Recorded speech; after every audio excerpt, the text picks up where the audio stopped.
Gam Ganapatay Namaha. This is the complete text of chapter 38, the history of Sapta Sarasvati and Mankanaka from Mahabharata. If you want to read this text, all the relevant links are in the description. So let us begin. Janamejaya said, "Why was that tirtha called Sapta Sarasvat? Who was the ascetic Mankanaka? How was that worshipful one successful? What were his vows and observances? In whose family was he born? What books did that great rishi study? I desire to hear all this, O foremost of rishis."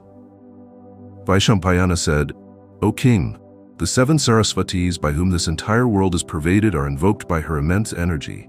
They are present everywhere, in all places, and all things. Sarasvati is supremely radiant, with golden eyes, vast and enchanting. Sarasvati is four-armed with a pure, untainted form and a clear, refreshing water flow. These are the 7 forms of the Sarasvati: Suprabha, Kanchanakshi, Vishala, Manorama, Ogavadi, Surenu, Vimalodaka." Brahma once celebrated a great sacrifice. While that sacrifice was being celebrated on the site selected, many rishis, crowned with ascetic success, came there. The spot was filled with the sound of the Vedas being recited and chanted.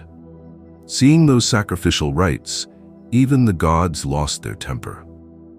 While the grandfather was initiated in the sacrifice and performed the grand ceremony capable of granting prosperity and wished-for objects, many great rishis, conversant with virtue and profit, were present.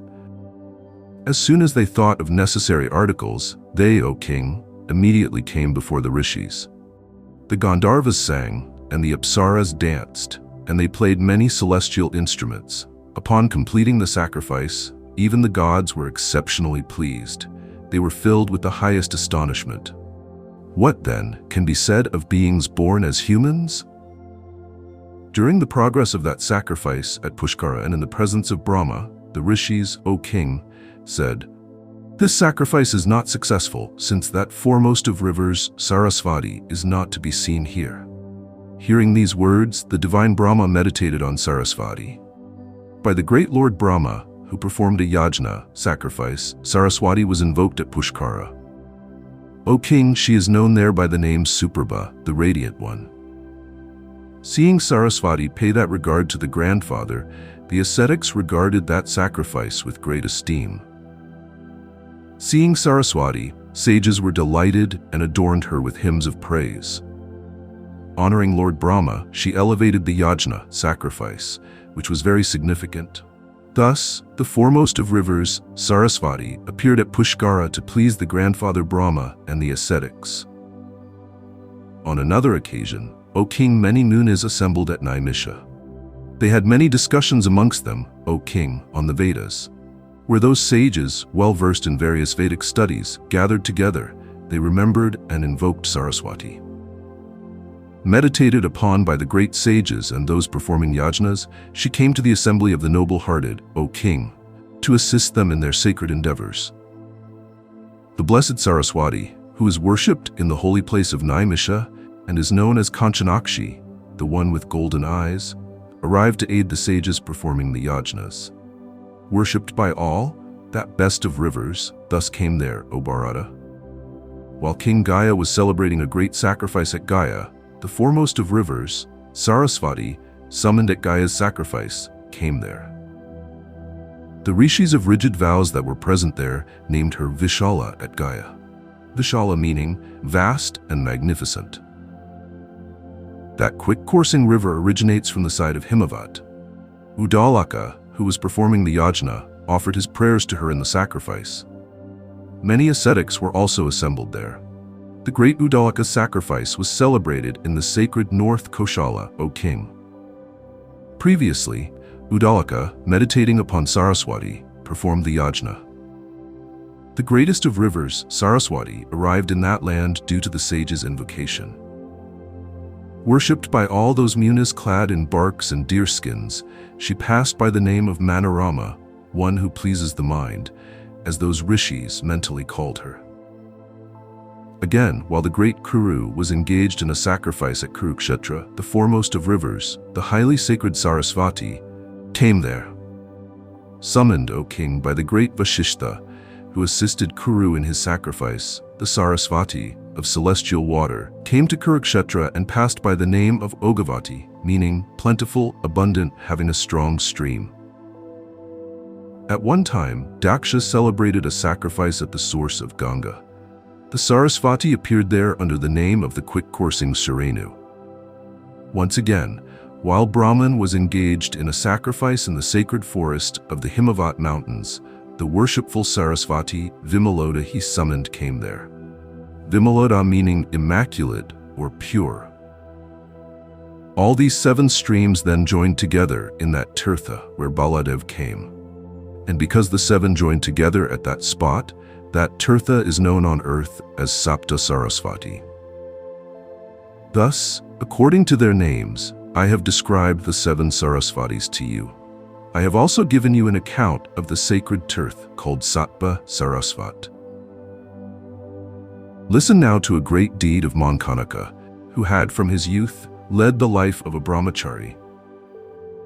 While performing his ablutions in the river, he saw one day O Bharata, a damsel of beautiful features and fair brows, bathing in the river with her body uncovered. At this sight, O monarch, the seminal fluid of the rishi dropped to the Sarasvati.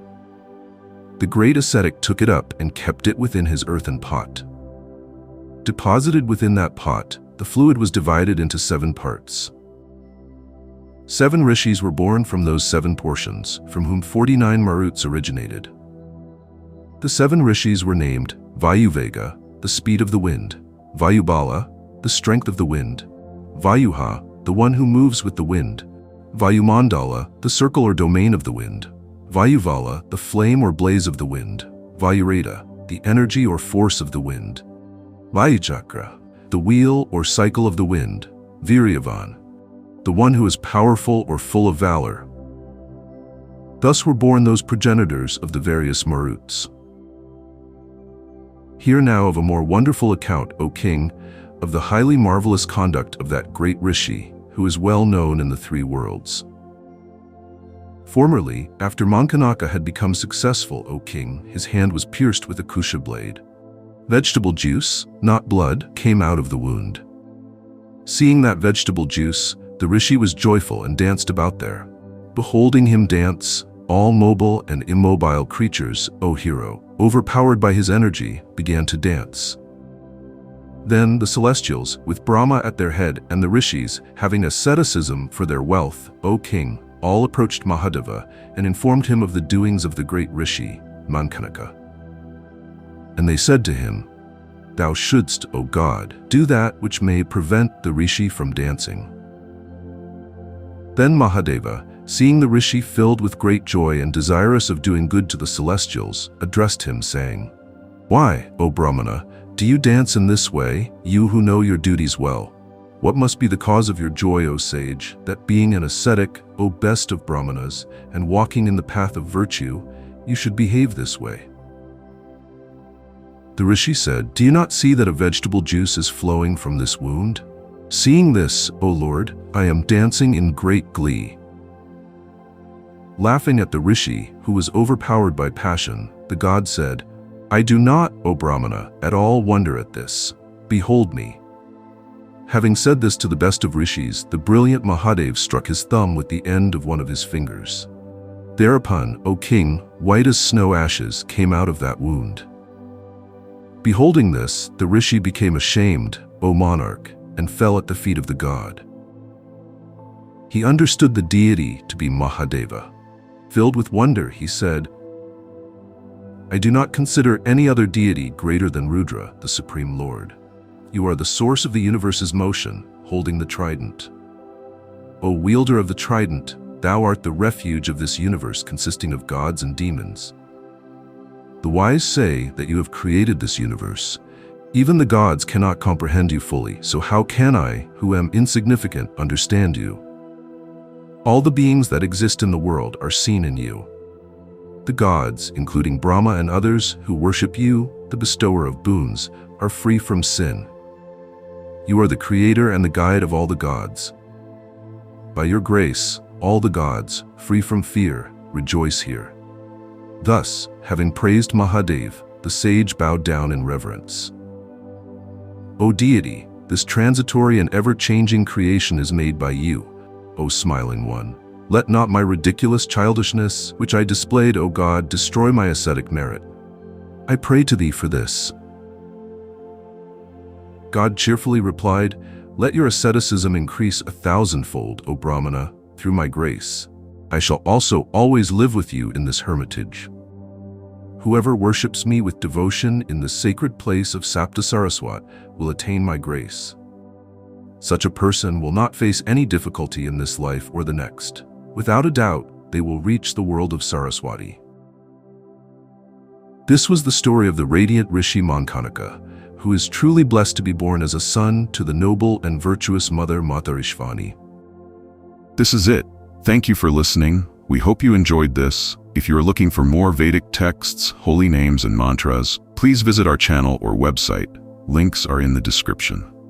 Namaste.